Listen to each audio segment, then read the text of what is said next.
Welcome back, everybody. Fourth episode of the Rock Talk podcast. Just afternoon, and I am here with my next guest, head coach of the women's volleyball team, Zach Rothstein. How are we doing today, Zach? I am doing fantastic. I appreciate you taking the time to do this. I think the podcasts are a little bit of the new wave, so I'm enjoying this. Absolutely, man. I mean, yeah, the new wave of sports media. How are you going to reach these young kids without a podcast, right? Yeah, no, and especially I listen to podcasts all the time of head coaches and stuff like that. I know Texas and Gold Standard has a few of them. So, yeah, no, it's a new wave of things. I enjoy it. Yeah, I definitely frequent the podcasting platforms. Do you have a favorite podcast, a specific coaching podcast that you like to listen to? No, right now I will be honest with you. I'm a little more into the Bears podcast. Yeah. Listen to some of the Bears stuff. It's nice throwing on. It's nice because you don't have to watch. It's just in the car. You can turn it on and listen to everything, and they give you the scoops of kind of Bears camps and stuff like that. But if I had to pick volleyball one, I think the Gold Standard does a really nice job. I think they have a lot of head coaches on YouTube stuff. They do. I was watching the Texas one. So yeah, I think they bring in a lot of different coaches. Arkansas, a lot of high level volleyball. So it's fun to listen to. Absolutely, man. And yeah, I'm excited to have you on. Is this your first podcast appearance in your life? Or have you ever had one before? I think I had one before, but it was on one of my friends' podcasts, and I don't know if it went anywhere. So this might be the first one that people actually listen to. So. That one's deep in the archives somewhere. Yeah, somewhere on SoundCloud. On a CD somewhere. Yeah, absolutely. Well, let's start talking a little bit about volleyball, and that's something that you definitely know a lot about. That's entrenched in your blood. I mean, you played volleyball at the D3 level. You had a really nice career, which I'm going to have you talk about a little bit. But first, just tell me what really drew you to volleyball as a kid. Yeah, so I don't think many people know. I didn't start playing like actual indoor volleyball until 7th and 8th grade. Really? Yep. So like I didn't have this deep like core of volleyball. Like I have 75 cousins. We go away on a family. We go away on a family vacation. A lot of them female. So we would always play volleyball at this trip, and I just remember loving beach volleyball and just playing. And I didn't even know there was indoor style until one of the parents on my softball team. We played 16-inch back in the day. Yeah. And he was like, "Dude, go out for the volleyball team." And I started. Actually, it was funny. I started as a middle. And then they quickly learned I can pass. So I played outside for 7th, 8th, and then freshman year of high school. And then that quickly changed. I was 5'9", didn't grow anything, didn't have the vertical, but I had ball control and passing and stuff like that.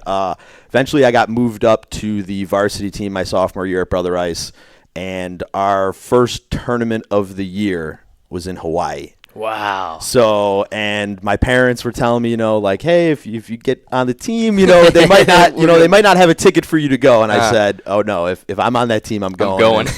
And I just remember playing, and we ended up, we were the only team at the time, the only other state other than California to win this tournament in Hawaii.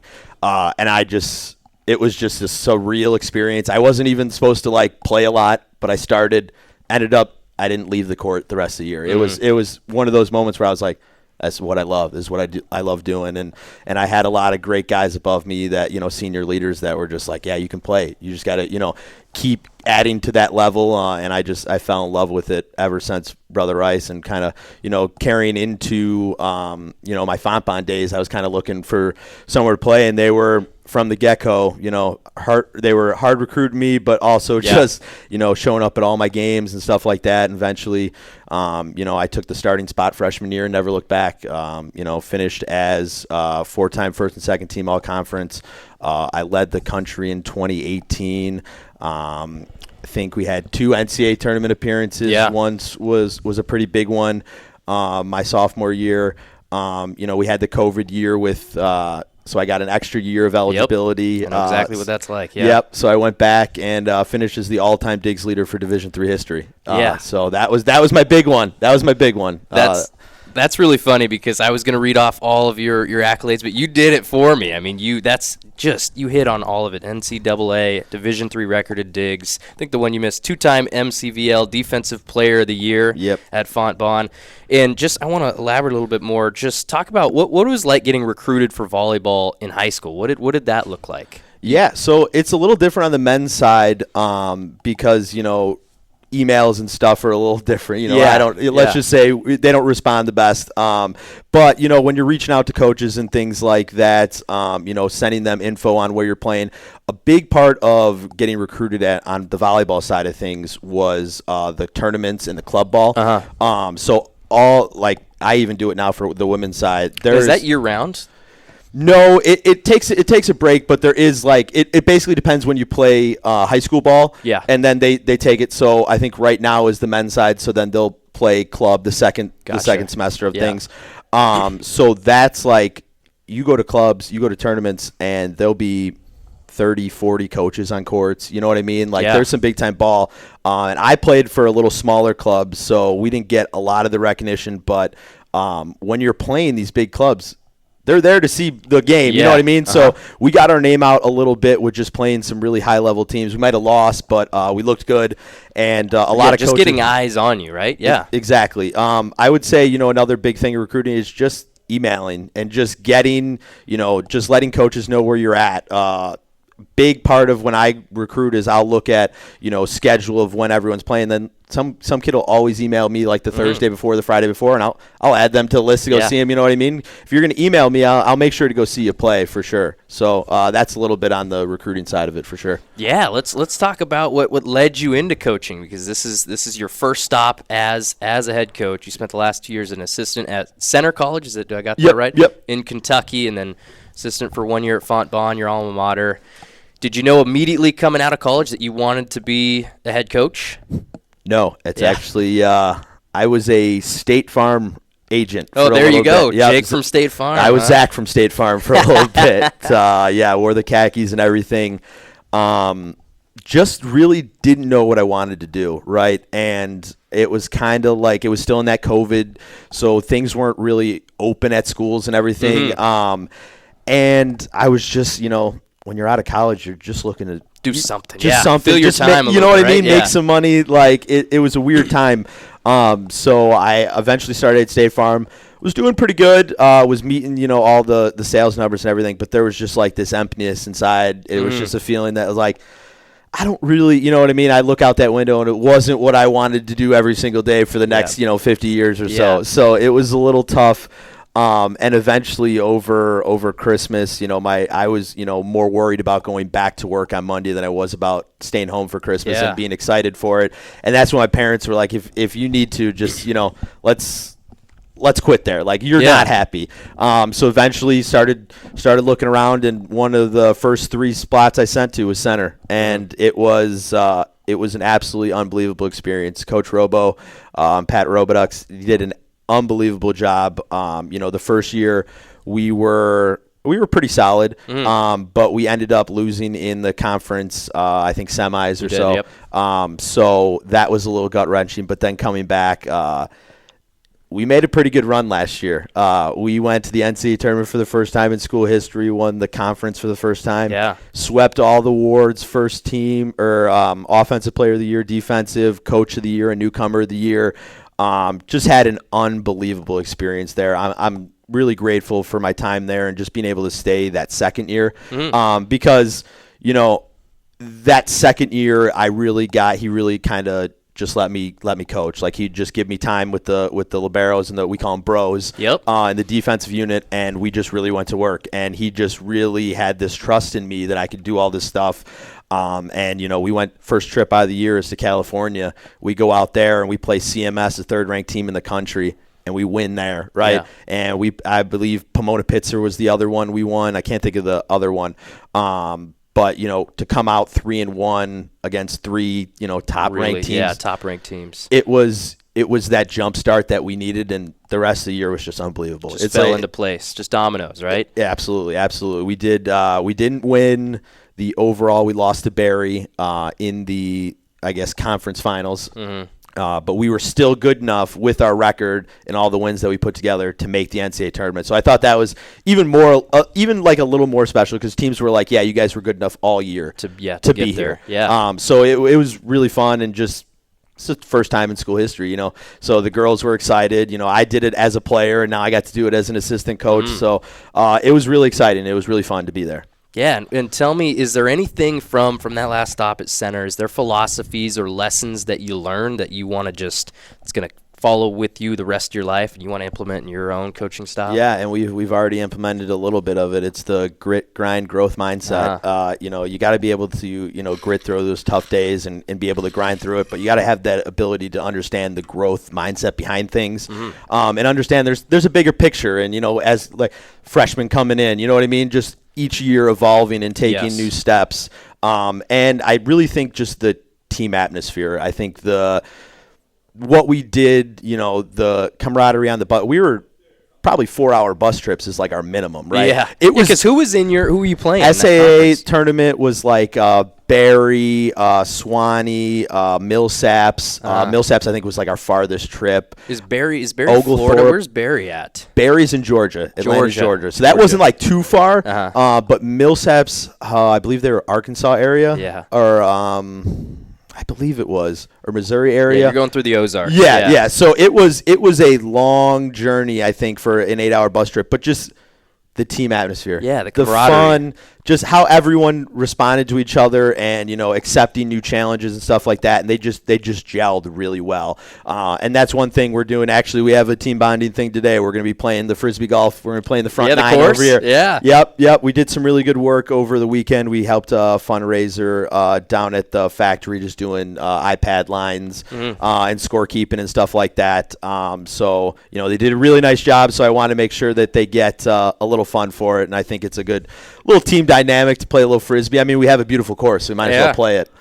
That's what's funny is I've never played Frisbee golf. I'm a bigger just regular golfer. Same. Yeah. No, I'm the same way. Me and Coach Niles actually went out. I think it was 2 weeks ago to test the course because I wanted to see it. I wanted to know what it was, and we went out there and played, and it was actually really fun. The only thing I have an issue with is I think every hole is a par 3. Okay. And I kind of like the variety of you like the different lengths. Yeah, you know what I mean? Par 5, you got to take out the driver, you know what I mean? So a little short length, you know what I mean? But overall, it was pretty fun, and we have a really nice course for on our on a campus. On a campus. It's beautiful. And they keep it really nice. We didn't play I don't think we played the full 18. I think we played around 15 or 16 of them, and then we had to go to a conference meeting or something. But it was so much fun. It was definitely a good time. If you get out there, it'd be fun. Yeah. Is there anybody on your team that is an avid Frisbee golfer? Yeah, Tamsy. I literally saw her and I think one of the guys on the men's team out there before one of our practices last fall. And it was like, oh, hey, Tam. She's like, yep. We got like 3 holes left. Yeah, it was funny. So, no, I definitely think Tam's going to be good. I think it's going to be a little different because we're going to mix it up where it'll be team-based. So, it'll be like alternate shot style. Yeah. So, she won't be able to shoot every one. Right. So, hopefully. Got to rely on somebody else. Yeah, huh? It's a team sport. So, we might as well make that a team sport as well. Build some team camaraderie again with the Frisbee golf. Yep. I got to get into it. I really do. I see it all the time. I mean, even on golf course now, you just see there's Frisbee golf holes on real golf course. Like it's just creeping into the back of my mind, getting closer and closer. The one thing, have you seen the soccer golf? Yes, I've seen videos of. I don't think I've ever actually seen it in real life, but I've seen videos. I've went and played, and it's pretty fun actually. Yeah. If you have a boot, it's pretty fun. So the soccer girls should definitely try it. It was, I don't know around here, but it was pretty cheap, and they just give you a soccer ball and they just tell you where you're at, and there's little tees for everything. But the hole is like massive, right? So it's pretty fun. There's a lot of different versions of golf, so it's fun to get out there. What do you think the hardest one is? Oh, regular golf. Come on now. Come on now. I still can't hit a fairway, so. Me neither, man. Me neither. Well, let's get back into volleyball. That's what we're here to talk about. I love myself some golf. I'll talk golf for hours and hours. But volleyball, how's camp been so far? I mean, you've been practicing for a few weeks. We're leading up into the season. Your first game is on the 3rd. That's over at Lawrence. You got a triangular there. Tell me just how practice has been. Yeah, practice has been fun. We've definitely hit in a second gear since school started. I think we had a few two-a-days in the beginning just to get things kind of what we want to do, shift our mindset defensively and serve receive and stuff like that. But overall, it's been pretty fun. I think the girls are understanding what we're trying to do. We did have a preseason kind of match before last Wednesday against Rock Valley, and I won't sugarcoat it. We got killed in that first set, 25-10, and it looked a little bleak. And then we came roaring back and ended up losing in 5. And I thought that was like a tremendous effort to our mindset and our mentality of things, and just saying, we could have rolled over after that first set and just been like, all right, this is just a scrimmage. This doesn't mean anything. Let's just go out there and we'll just play to play, right? Mm-hmm. But no, we took it upon ourselves to dig deep, find another rhythm, find another gear, and then just everything started clicking. Our serve receive looked really good. Mm-hmm. Our offense in the middle and the outsides looked really good. We just started clicking overall, and I think there was a confidence factor that kind of switched. And first game, first nerves, jitters, even me, I was nervous, right? So it was kind of just getting everything out, and I think we just got it all out in that first set and then just played really well after that, so it was exciting. And it's always great to see. I mean, your team with their backs against the wall could just roll over, just like you said, but they step back, they plant their heels in the ground, and they keep going. Is that sometimes even better to see just in a scrimmage like that than maybe a win? I mean, you always want to win, right? But that's always want to win, but I think seeing a turnaround like that was really monumental for it. Just even me just seeing it, because I know we have that other gear, right? Yeah. I think it also helps because it shows them like, this is what we look like on our worst, mm-hmm. right? But this is what we look like when we can play, right? Yeah. So just having that mindset and knowing like we have that level, we can get there, was really huge to see, especially with some of the seniors and stuff like that, and using our senior leaders to kind of bring things together, and they got a little talk in between, and they kind of fired the team up, and we just kind of rolled from there. So it was awesome. Yeah, I mean, this is a pretty experienced team, kind of on the older side. You got 12 returning players coming back from last year, 5 freshmen coming in, 8 people on the way out. Is there anybody that has really stood out to you that's made like significant strides in their game, maybe as the leader? Is there anybody that you want to highlight, or maybe everybody? Yeah, I think everyone's doing a great job. I think our senior leader, I think Tams always brings the energy. Yeah. I think, especially with kind of moving around in some positions, I think she's always bring the energy. Mia has definitely made some improvements. I think she's been working all summer. So there's definitely some strides have been made. Jalen in the middle mm-hmm. is also another one. She'll be a big blocker for us. I think the freshmen have also made some really good strides as well. I think, with a shortened camp and with kind of the freshman orientation stuff, Ashley it's always just a flood of information into freshmen coming into college, right? Yep. And I will tell it now. Emerson Hun, one of our 6'2" freshman middles. I was going to ask, Yep, she was looking really good. Actually fractured her foot in one of our opening 2-a-days. Good news about it. It's only 6 weeks. Okay, yeah. So she already got the surgery. She already did everything. So we're really pulling for her. I know the girls did some stuff to kind of decorate her room and things like that. So that was really good. But yeah, kudos to the freshmen for coming in after all that, especially after fracturing your ankle the day before we have freshman orientation, and then having to kind of scooter around. Exactly. I don't even think she had a scooter at that time. So she had a hobble. Yeah. So it was a crutch at that time. But no. I think all the freshmen are doing good. I think, Isabel's really connecting with all of our hitters really well. Mm-hmm. One pin hitter, Ashley Miller, I think she's going to come out and really be a stud for us this year. She's really put in the work, and she has a lot on her plate. We have 2, teachers that are doing their student teaching right now. That have to come in right from school and then come in and how about that? Yeah, it's a grind. It's a little bit of a grind for them. But with this Division III, we're able to kind of work around some of those schedules. So that's 3:30 practice, so they can make it. But yeah, it just coming from a full day of class. I think she has 5th graders, and then being able to kind of zone all that out. And same with Mia, just being able to zone that stuff out and just come in. Like it's almost like, man, I got to be on my game too, right? Because they're coming getting screamed at by 5th graders all day, and then they got to flip a switch. Yeah, and they have been doing a great job of it. There's been no issues, so it's been really good to see. And I think Ash is taking some really good leaps at the outside position to kind of take hone of our offense and kind of be kind of maybe the power back or like the lead horse in kind of our offense. So we'll see what that goes like, but I think she's definitely has and put in the work to do it for sure. Yeah, and tell me, what's the goal for this year? I mean, year 1 of the Zach Rothstein era here at Rockford, like is there a set goal that you got, or is it just a bunch of little things? I think another thing that I learned from my last school at center is to just stay where your feet are and just go week by week and just focus on each opponent each week.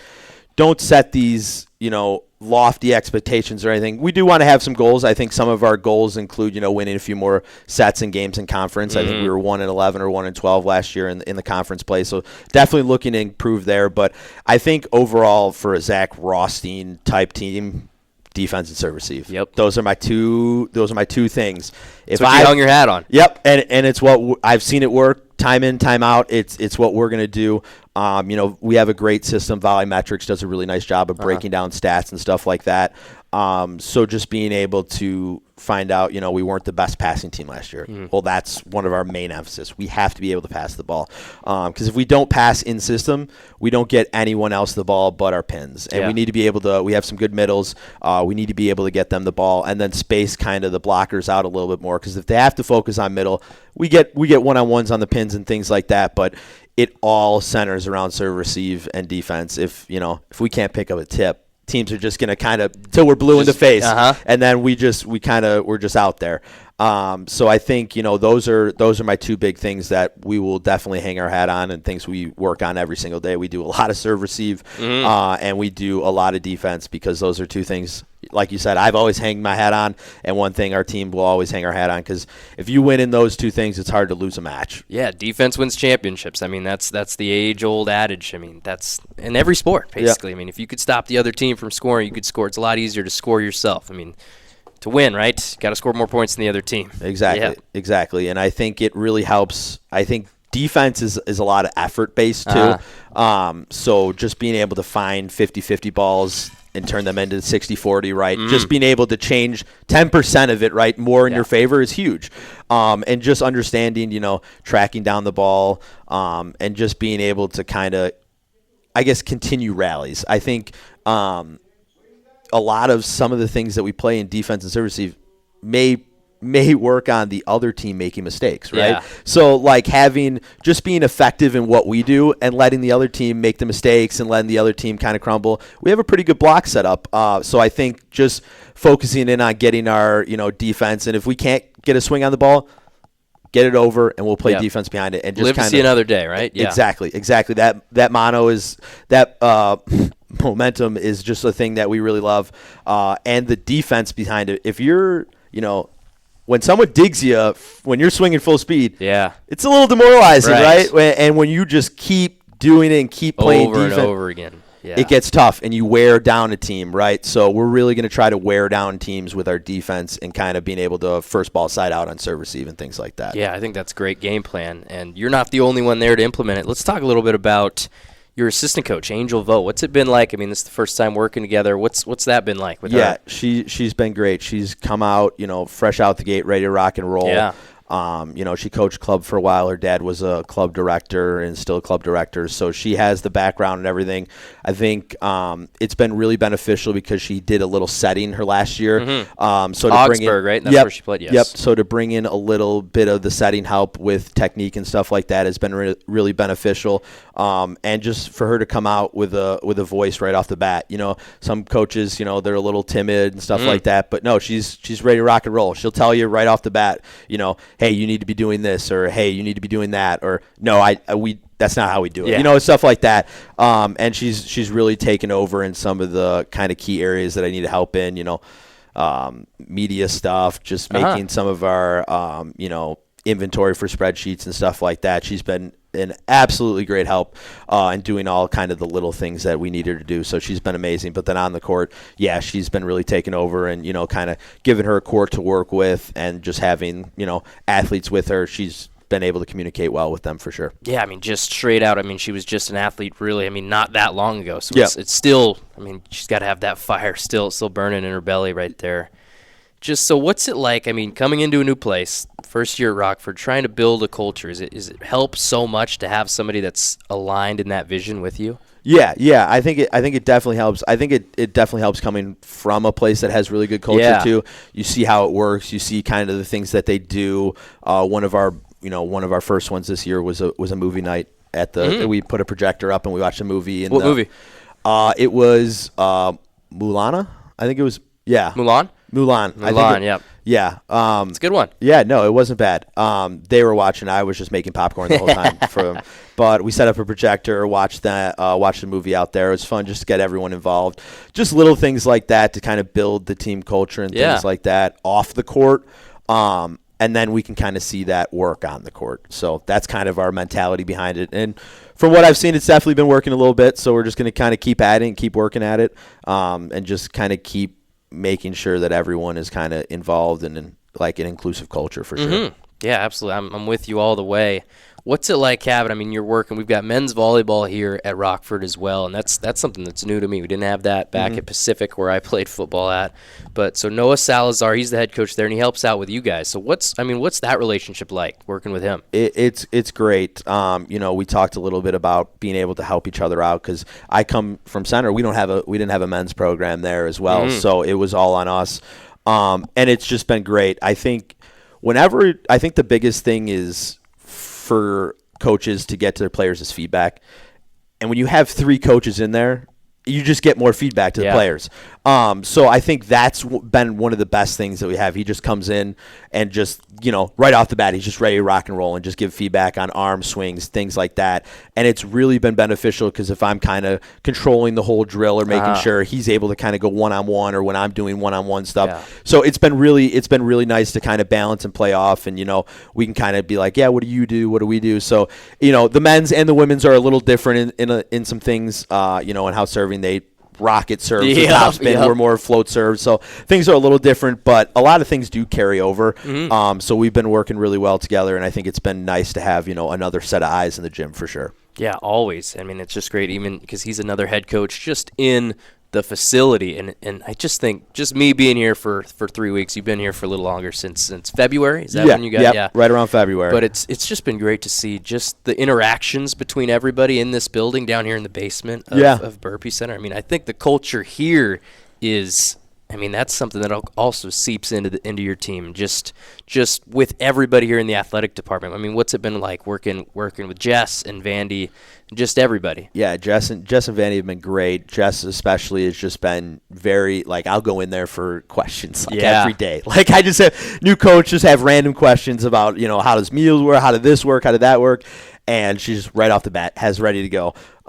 It's been great, and it's not one of those, do it yourself or figure it out yourself type mentalities around here. It's great, and I love having a lot of younger coaches too. Annie's been great. She's had a few seasons here already, and she's been, showing blueprints of how to do stuff.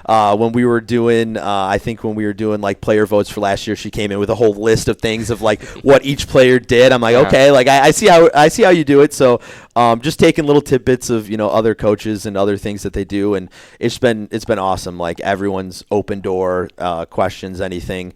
I know I stole a whiteboard from the soccer team last week, and it was awesome. So, definitely a very open door style, and I love it. I think especially at a small school or a Division III, it's a lot of athletic based, and you want to make sure that your athletes are helping other athletes, right? Yeah. So going to games, being supportive, right? We have the games on Friday, right? We're going to go to the games up until practice. Things like that to try to make sure. I know I talked with football. He said, one of our first home games, he'll have all of his guys there. And that'll be nice. 100 people in there. Yeah.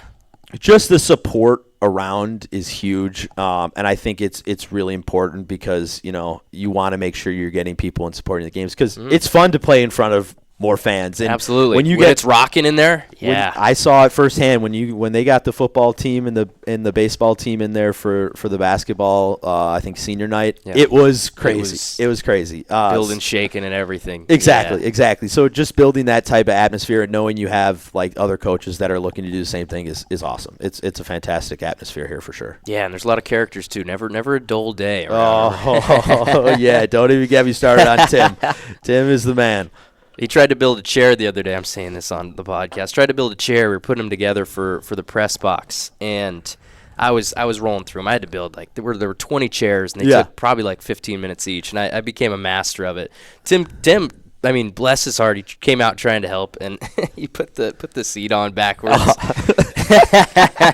The chair defeated him. That's what some of his players were telling him. But thanks to him for trying to help. But no, he's great. He's a funny dude. There's just a bunch of really fun characters who hopefully we'll have on the podcast coming up here in the next few months. Let's talk a little bit about those games coming up against Lawrence and Marion. Have you done any scouting? What does the scouting look like for you during the year? Yeah, so those teams thankfully will play this weekend. So we will get a little bit of a little lead for scouting upon them. But scouting for me really looks like digging into the volumetrics and finding out kind of tendencies and things like that. We'll likely have, I'll have a sheet of paper that just breaks down all the stats and stuff like that. Yeah. And then we'll do probably a scout Wednesday, probably not Monday, probably Tuesday before practice, just kind of go over things and have kind of a scout game. Yeah. Where we can kind of see like, hey, if they only set ones, fours, and in a back nine, like that's all we're going to be blocking. But if they run 31s in a quick tempo, like we need to work on tempo. So I'll have a long weekend of breaking down film and figuring out the things that they do. But Volumetrics does a great job of I don't have to watch the whole game entire. You know what I mean? I can watch clips. Yeah. I can watch clips of each player and when they, when the setter is going to be offensive and tip and stuff like that, and then break it down pretty quickly. So, before it was like you had to watch the whole match on Huddle, and now it's everything's broken down. It's just so much nicer. It takes less time. It's still a time-consuming thing. But yeah, it's a really important thing. So yeah. Yeah, and I think numbers in volleyball are huge. Like, statistics don't lie, right? The stats don't lie. So if they're going to serve this zone and specifically 70% of the time, most likely they're going to probably serve against us in the same thing. So just being aware of that stuff and just finding tendencies of hitters and of the setter. If it's a good pass, they only set the middle. If bad pass, they're shooting it to the outside. And then just relaying that in our little in our meeting to kind of, help everyone understand things and kind of what it looks like. But we should get at least a one-game scout from each team. So hopefully we can kind of dive in and figure.